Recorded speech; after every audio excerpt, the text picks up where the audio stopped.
This interview you're about to watch is with Anne-Marie Waters. She's the leader of a political party in the UK called For Britain. She established the party herself when she was effectively ousted from UKIP by the boys over a leadership challenge, which she very well could have won. Please take a moment to listen to Anne-Marie. She's labelled a Nazi and an Islamophobe, but I don't think she's any of those things. See what you think for yourselves.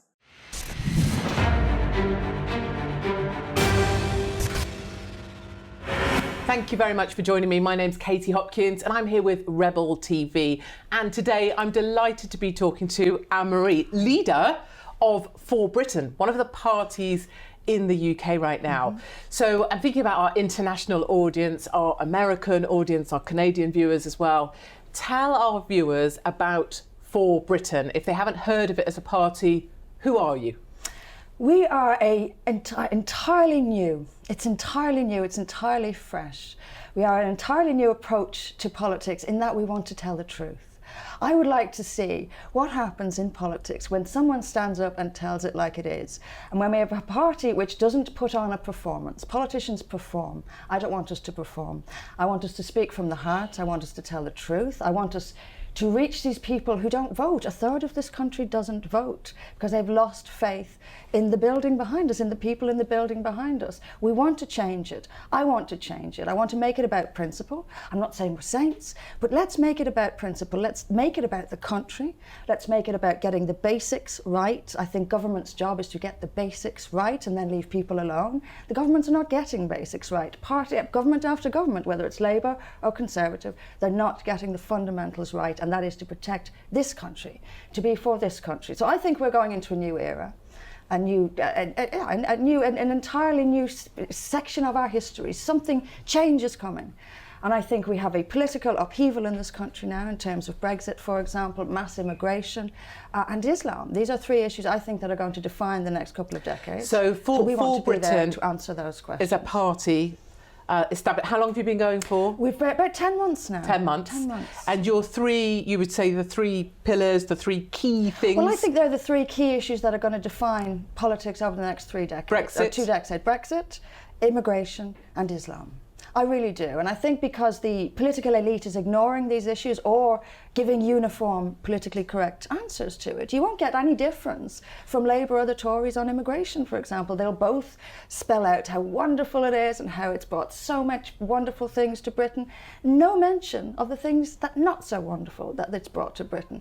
Someone's got to talk about that because millions of people know that immigration has brought some good, of course. Some good people have come here, but some bad people have come too. Some bad cultures have come, some bad ideas have come. Let me ask you, and if you're not being a regular politician, you're not being like all the rest of them over there, give me a sense of this last week of yours. What are you doing that's different? How do we know that you're different to the other politicians out there?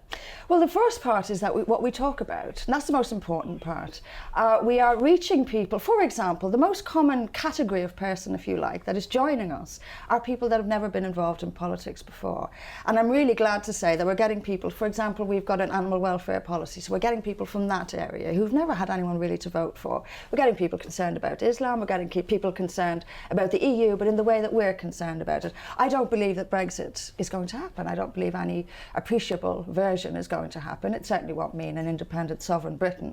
I don't think any country will be free until the EU is gone. And I think people are starting to see that. I want to plant a post-EU seed in people's minds because we have to start thinking of getting rid of the European Union. These are new, this is fresh. So the most important thing is what we're saying, and we're not disguising ourselves. We're not going to be ashamed or dress it up as, go a roundabout way at an issue. Go at it directly, go straight at it. People are starved for this. And I think the American people, for example, showed us they were starved for this. Donald Trump won because he wasn't a politician. He wanted to do something for his country. I want us to be that. I want us to be perceived the same. I think we are being perceived the same. And it's all about truth and trust. And if you tell the truth, the electorate will trust you. I've kind of drawn to this word fresh you're talking about, because there is this kind of stagnation, this, I feel it, this kind of stale politicians with their stale rhetoric and the stale narrative that you can pull apart in 1 second. I'm drawn to the word fresh, and I like this idea that you're prepared to talk about things in a very straight and honest way, so you're not dancing around it. So let's take those three things we talked about before, the things that will define Britain in the era to come. Where does For Britain stand on Brexit, if you can do it as sort of clearly, as concisely as you can? Absolutely. Of course we're pro-Brexit. Of course we want to get out of there next March. Clean break, better with a deal, but still we could go without it. But I don't believe it's going to happen. And I don't believe it's going to happen because there's no will on our side or on the EU side, because these are career politicians. This is a political class. They don't like being disrupted by the people in this way. And they won't want to allow it to happen, to set an example, for example, to other countries as well. They certainly won't allow it to happen. I think it will be, at best, years and years of legal wrangling about this rule and that rule. All the while, we'll still have open borders. We'll still effectively be member of the EU. And I think people are starting to understand that this thing was designed for this. It was designed to take away the power of the nation state. It was designed to make our elections just going through the motions. That's what we're doing. We need to make people understand that. We need to make people understand that they have changed Europe beyond recognition, and they don't care about the damage they're doing. I mean, it was Juncker who said that at the height of the terror attacks in Germany, he said there will be no closing borders. How are we putting up with this? Why are we For putting Britain up with this? says Bring it all down. Brexit, bring the whole thing down. Get out, but recognises that where we currently stand, we're not going anywhere. Absolutely, and in the longer term, we need to start thinking of bringing it down altogether, because even if we did get out, we would still have a monster on our doorstep, and we would still have them interfering every other day in every other decision we make. It has to go. I want Europe back. For Britain on Islam. Tell the truth. I want us to have a public discussion about what the Quran teaches, what the Hadith teach, who Muhammad was. I want the public told the truth. I want them told the truth about the level of FGM, for example, and I want them told that, yes, FGM has got everything to do with Islam. I want them to know that child marriage comes from Islam. I want them to know that there's forced marriage, all these horrible criminal things that we now have in our country thanks to immigration. The public should know the truth about this. Islam is not a religion of peace. It is very much the opposite. The public need to know the bare facts and then trust the British public to decide what to do. And I think what they'll decide what to do is what we're proposing is we must end immigration from these societies, and then we must enforce the law.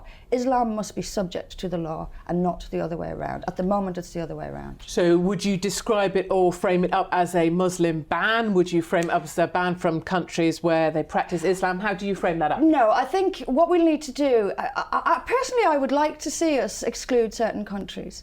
But my party recently, because in my party people vote for policy, and they voted instead to take a cultural approach. We want a freeze on immigration for 5 years so we can find our feet. It's chaos. We don't know who's in this country. No, we don't. We've got to stabilise it. A 5-year freeze has to happen. And it doesn't mean Heathrow closes down and no one can come as a tourist. It means people moving here has to stop for at least 5 years. Whatever resources go into facilitation of immigration must be rerouted to illegal immigration and finding illegal immigrants. We cannot have this. And we shouldn't have senior ministers condoning illegal immigration, as we've had from both Labour and the Tories. We must get a grip on immigration, but after that, culture and compatibility with our culture must be a criteria to getting into this country. And if you come into the country and you show you cannot adapt to our culture, you must be asked to leave. And in terms of the people that your policies are resounding with, in terms of the people who you feel that are listening to you, you talked about a third of our electorate doesn't actually vote. Yeah. Who are you finding joining For Britain? What are your numbers like? How are you trying to expand? How are you pulling people towards you? What's that feeling you have? What we're doing on a practical level is travelling the country. I'm speaking somewhere different all the time. We have difficulties, of course, because the Antifa left try to close us down. We face lots of obstacles in that direction, and that we have to keep venues secret, for example, which it's a huge obstacle for us. But we persevere. But, you know, we're getting new branches set up every week. I think we've got a new branch set up. So people are coming, they're really active. And I'm proud to say they're coming from all walks of life. We've got people coming from the Conservatives, from Labour, as I came from Labour myself, from UKIP, but most of all from no party. People who are, and I'm really proud of the fact that we've sort of inspired, that we're different people enough from no party to have inspired people to and think, what's I want to join your that party. target? If you're hearing about this, there's branches, so For Britain branches being set up. What's your target for branches? Is there a target number? How does it work? I haven't actually thought about a target. My target is everywhere. every constituency in the country to have a For Britain branch in it. That's what I would like to happen. I'm not a fool. I'm not, I know this is hard work and it's going to take us some time and we face enormous obstacles. But if I didn't believe we could do it, and I mean really do something within the next decade, I wouldn't be here. I really do think we can. You spoke about obstacles, so we would, and I would identify with a number of them, of course, but so you're having your venues cancelled or pulled out from underneath you, or even struggling to book them, I'm sure. What about if you have somebody, what if I was thinking, or somebody, just a regular person thinking about starting a branch? Clearly they're going to have concerns. I'm imagining you already have this problem, concerns about what other people will think or what their employer will think. How does this work for you? It's one of those big obstacles I mentioned. People are frightened, and they're particularly frightened of losing their jobs. And it's no surprise. Look at us. We're living in a police state. I've had people come to us and tell us the police have knocked on their door and asked them what they're telling their children. We are in a Britain. Because they belong to... Because, well, he had made a video and he was fired. Well, not fired, but he sort of stood down before he was pushed. But the evening of it, the police arrived at his house and actually asked him, do you talk to your children about these things? So this is just incredible. For clarity, That's a gentleman made a video about the Rotherham grooming gangs. About the Rotherham grooming gangs. The police turned up at his door. Yes. Because the video had been reported by whomever. From the police. The people he worked for phoned the police. They turned up at his door and asked him what he was teaching his children. Whether he was talking to his children about these things. And this is the Britain we're living in. The secretary who started off with us, she was fired from her job for having For Britain on her Facebook page. And, they treat it like it's some sort of emergency. When she went to this meeting she was summoned to, they had already packed her stuff into boxes and sort of escorted her from the building. However, having said all of that, more and more people are not afraid. More and more people are tired of it. And, we're getting people who are telling us, a few years ago I wouldn't have done this, but I'm just getting so sick of it now. I'm getting sick of the lies. I'm getting sick of this political correctness. People are changing. It's very interesting how far you can push people. Yes, exactly. You can push them and push them and push them. I think everybody has, actually I believe everybody has, I believe everyone has a price. I'm not unrealistic. I also believe everyone has a line, and it can eventually, and sometimes that line is very far away. And I'm thinking about my South African friends who are at the point where they say, I will die in my boots. I will shed blood for my land. I will not leave. So they've made that ultimate commitment that no one's going to move them off their land and they'll die there. But and that is their line. I'm not leaving. And I think we all have this line. And increasingly as we go about Britain, we find people whose line, they've got to that point. We have elderly people who write to us and say, that they've lost all faith in their country. So is that sort of part of what you are about, kind of trying to give people something to almost hold on to? Absolutely. I want to take the best of Britain and bring it forward. Because as I said, we're going into a new era. I want it to be a For Britain. I want us to be in this new era for Britain. People, as you say, particularly older people, don't recognise Britain anymore. I don't recognise Britain anymore. It's changed dramatically in the last 20 years, even in the last 10 years. I want us to grab back a bit of what we've lost. The British sense of humour even has been diluted down. We're a frightened country. Squashed. People don't feel free. They're afraid to express an opinion. They're afraid to express a fact. We need to get that free Britain back. We need to get that humorous Britain back. We need to get that relaxed, fun Britain back. It's just, I don't know if you feel it too, there's a tension, and I think it's all over Europe. And I think people are increasingly feeling it, and they're starting to push back. But we want Britain to still exist in 50 years' time. If we can achieve that, the Britain we know and love, if we can get it back and preserve it for the next generation, that's the aim. That's what I want to do. A free Britain that looks like Britain, that feels like Britain, and that has this flag flying. Your history, you haven't just come out of nowhere in 10 months. The party's new, 10 months old, it's a baby, but you haven't come out of nowhere. You didn't just wake up one morning and go, right, I'm going to start For Britain. You came from Labour, so effectively the Democrats. You came from the left. What are you doing over here? Now, some people would say you're right over there. Some people would say you're far right, you're a Nazi, you're all the stuff. Crazy. So how have you made your journey over to the right-hand side of things from Labour? A few reasons. Part of it was just growing up. and realising that you've got to look after your own. I grew up. You know, you're not going to save the world, look after your own. If everyone looked after their own, we'd be a all much be good. better place.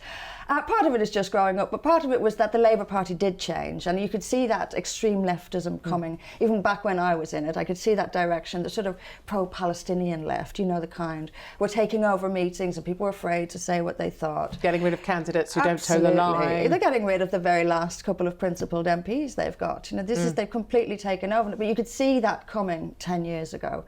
But there was principal things as well. The jihadisation of the Labour Party, the Islamisation of the Labour Party, and that they were siding. You know, they pretended to be women's rights campaigners, and they were allowing Sharia and defending Sharia. And I thought, who are these people? How can this is a stage show. They're putting on a show. Behind the scenes, they don't actually care that much. And a combination of that. But I had to go. The political life is not an easy one. Some people want a political career for its own sake. I don't understand those people.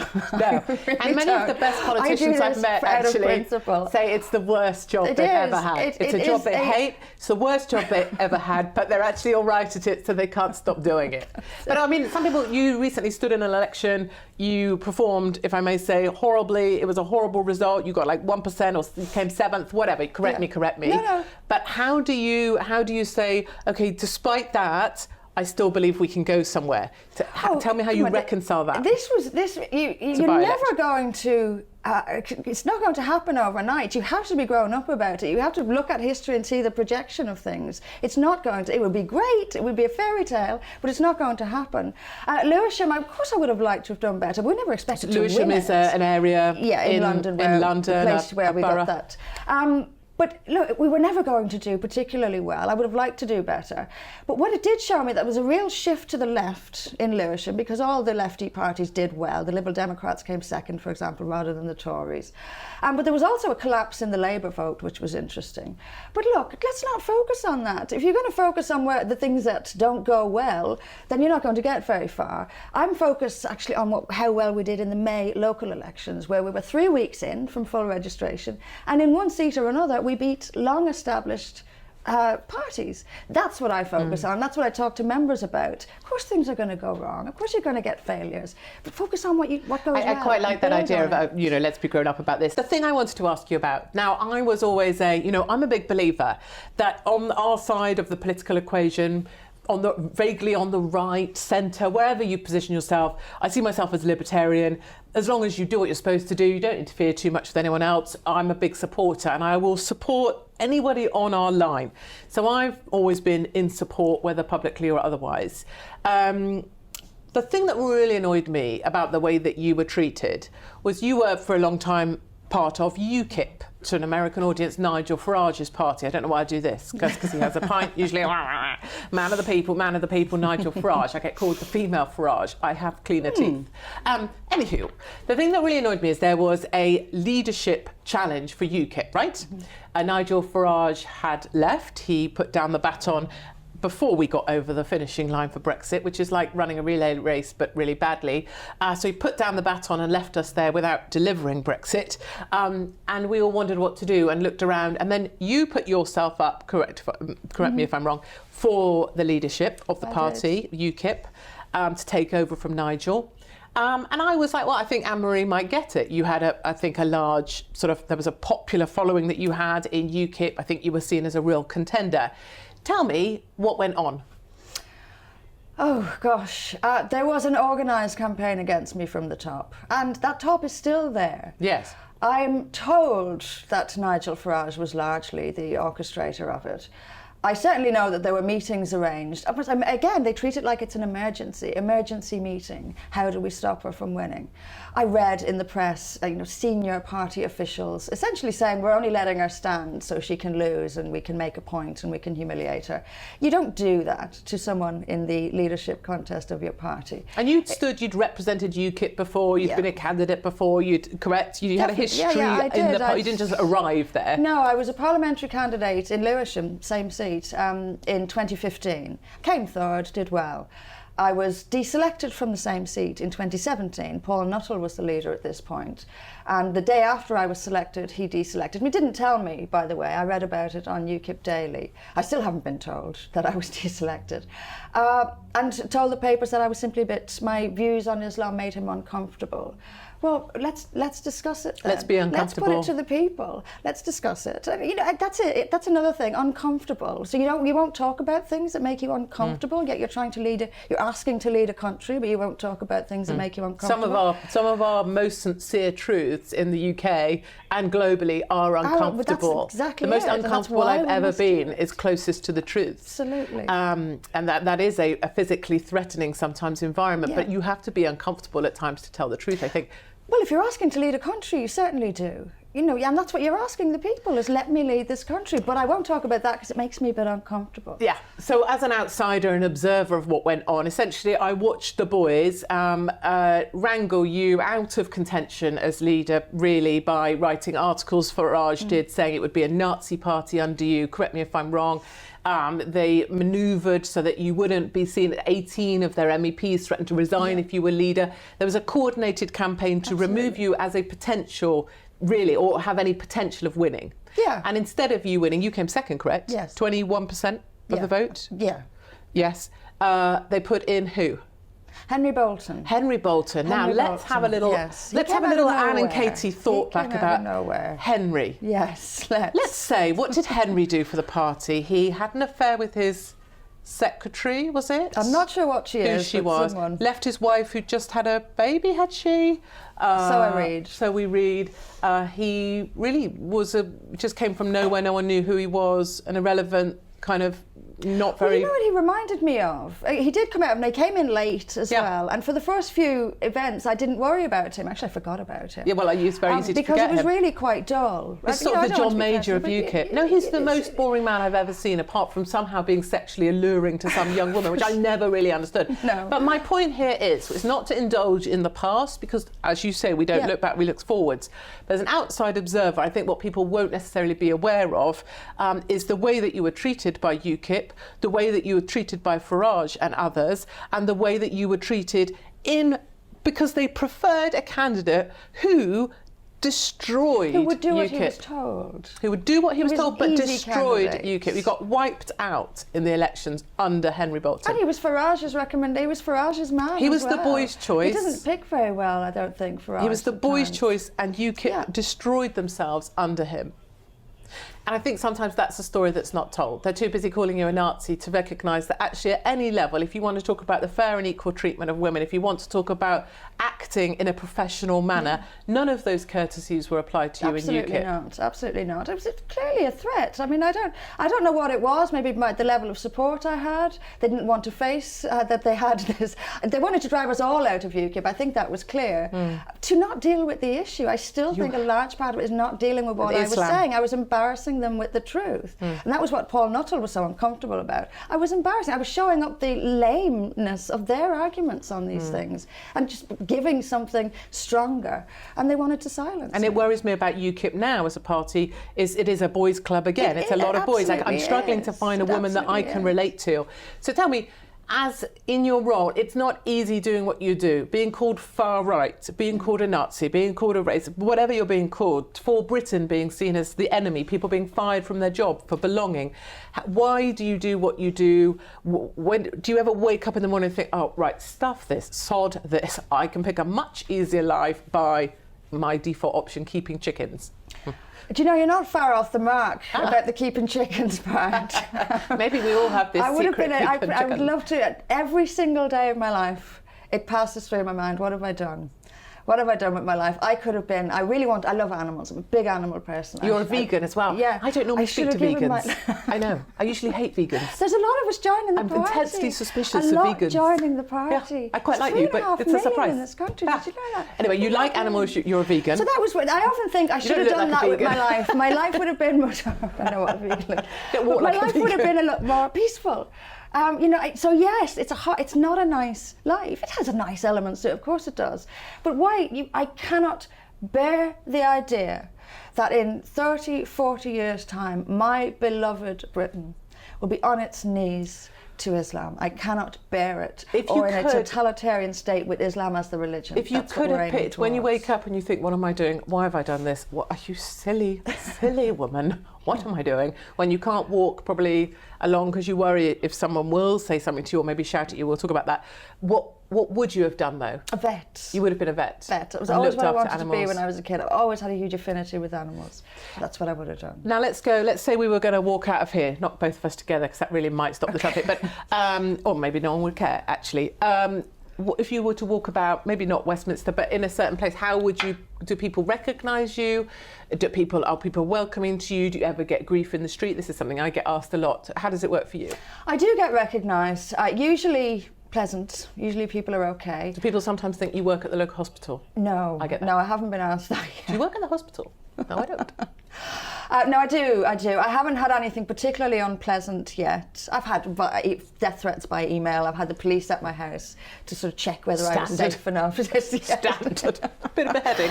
But I haven't had a street encounter Incident. which was particularly unpleasant No. yet. And I Most don't have people that either. It's odd things. People imagine, I think they leave might you imagine. alone, Yeah, people actually, don't really I think, care. if they- Do people come up to you sometimes and say positive things? Absolutely, absolutely, all the time. Yeah, It's a funny thing, yeah. isn't it, that people don't relieve that either. So people will come and shake your hand and go, go on! Yeah. And you're like, well, how do I do that? But go on. Let me ask you something else I wanted to ask. So in terms of your death threats, all of that, that's kind of standard. Yeah, I mean, you get used to it, and you're philosophical about it, and I am philosophical about it. I don't spend my day worrying about. I am obviously secure, and I do have bodyguards when I'm outside. But I don't Always? spend. No, if I'm speaking at an outdoor rally, and sometimes at indoor. But if you go about now, you would not going to have. No, you just quietly go about yourself. No, can't afford that. I Do don't think I people- need it quite yet. No, either, no, but one I know. day Well, I actually believe security is a peripheral item often, and I also believe that people have it as a vanity. There is a vanity towards having security because you believe, and you quite enjoy the attention of it. I've seen other people in our domains that enjoy the security a side. lot of it, they enjoy the whole element of it. You know, There's the a lot of sound of their egos. own voice, don't being they? in front of cameras. Boys and, yes, enjoy having that. security I think as boys well. enjoy that more than girls do, actually. Let me ask you about. I wanted to know whether people think that you're smaller in real life. Probably. I think it's only been said to me once, but I think I get it all probably the it's time. usually the case, isn't All the it? time. Because you look big on screen, and then when people see you, So people always say, you're really small. And then sometimes people go, oh, you're quite disappointingly small. And I'm like, Jesus. But actually what they mean, I think, is that because you're this on paper or in the Guardian or on the Mirror or whatever, far right, Nazi, rah, you're kind of, you but almost are portrayed as this monster. Yeah, they and can't so believe suddenly we when haven't they got see two you, heads. Yeah. you're just this squeaky little Yeah. person. I mean, you're not a squeaky little person, me. But you're small. Yes, I am. Yeah. People do. It has been said to me, and yes, I suspect people think she's smaller than that. But they usually do it with people they only see on screen. The happiest you can be, if you think about politics or your regular life, what's the happiest thing? So for me, I'm just thinking, I've come here from a caravan holiday with my kids. Yesterday, I was surfing on a bodyboard in the Atlantic with my children. Like, that's very me. Nice. We were drying socks in our bathroom Nice. with a little line I made. That's very much who I am. When we think of who you are, you know, who are you behind all of the, for Britain, defending England from Islam, all of that? What's you as your favourite thing? I like quiet. In my 20s I did a lot of partying, but now I'm 40, I like my life a little bit quieter. I'm happiest at home in tracksuit with the dogs. Walking my dogs is when I feel most peaceful. And I can't describe the happiness my dog. I can't look at them without smiling. And when you have a sort of dark lifestyle, as I do, when something just makes you smile, you want to be around that something. So I'm happiest at home with my dogs, I think. But obviously I wouldn't want to be there all the time. No, exactly. Otherwise you'd just be a crazy lady with cats. And we're all in danger of that.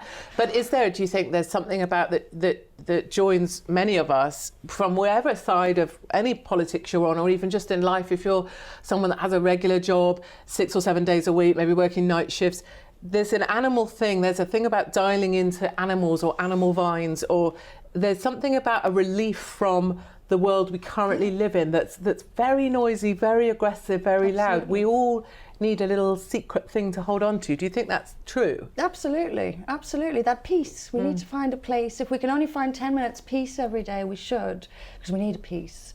I mean, the world is chaos, and just a bit of time not to think, just a bit of mindfulness, it's known as. I meditate, and I find that very peaceful.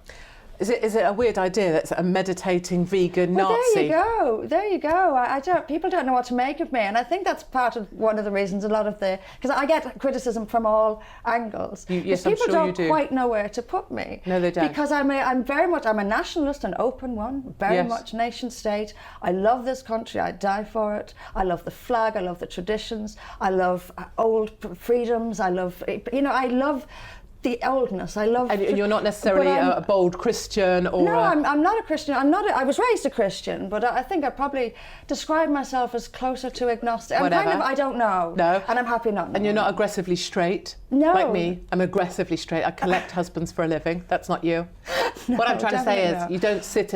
I'm just meaning you don't sit in a box. So if you think Nazi, people put you in a certain box. You're not sitting in that box, Absolutely are you? Not. You're a vegan. It's crazy. It's crazy. I mean, we're pro-Israel, and I'm one of the few party leaders to really challenge the anti-Semitism and to really speak out about how it's Orwellian. It's 1984. You know, I'm the one protesting against this grotesque cruelty, I think and I'm the bad guy. So interesting as well is people almost want to simplify everything. So if you have a leader of a political party, you want to simplify them. So Farage, right, rah, rah, rah, teeth, bad teeth, until he got them whitened recently because he's had a bit of a vanity moment. Beer, simple message, right, man of the people, rah, rah, despite being a city trader, whatever. Boris, silly hair, crazy, intelligent, rah, rah, rah, Johnsons. So simplified. It's not me, gobby, annoying, cowbag, over-opinionated, big nose, Boris's hair.